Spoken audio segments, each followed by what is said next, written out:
안녕하세요. 영희부동산입니다. 정부가 앞으로 남은 임기 7개월 동안 새로운 부동산 대책을 내놓지 않을 것으로 보입니다. 욕을 너무 많이 먹어서겠죠. 그렇다고 정부가 아예 두 손 두 발을 다 들지는 않을 것으로 보이는데요.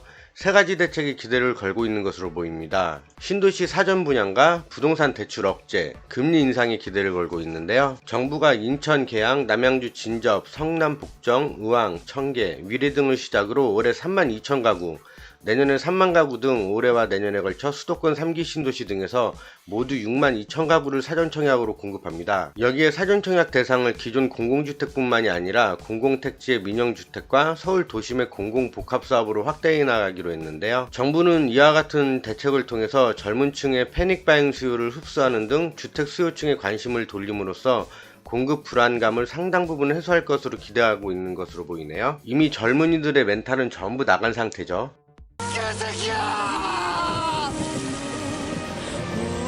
대출 억제와 금리 인상으로 부동산 돈줄도 조인다고 합니다. 정부는 강력한 대출 억제에 대한 의지도 밝혔는데요.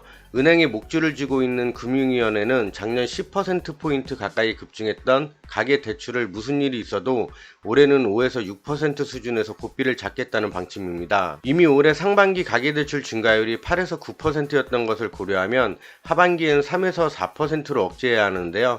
금융당국의 강력한 압박 속에서 은행권이 대출 조익에 본격적으로 나설 것으로 보입니다. 집 없는 분들은 당장이라도 사셔야겠어요. 그렇지만 사전청약이나 금리 인상, 대출 억제 등이 어느 정도 영향을 끼칠 수 있지만 이렇게 활활 타오르는 시장을 냉각시키기엔 역부족일 것으로 보입니다. 무엇보다도 향후 공급 물량이 줄어드는데요. 서울 아파트 입주 물량은 작년 4만 9천 가구에서 올해는 3만 가구, 내년엔 2만 가구로 감소합니다. 수도권의 전셋값 불안이 주택 수요를 자극하는 데다 중저가 주택에 대한 매수세가 살아있어 연내 집값 상승 추세가 바뀌기는 쉽지 않을 것으로 보입니다. 여러분의 생각은 어떠신가요? 시청해주셔서 감사합니다.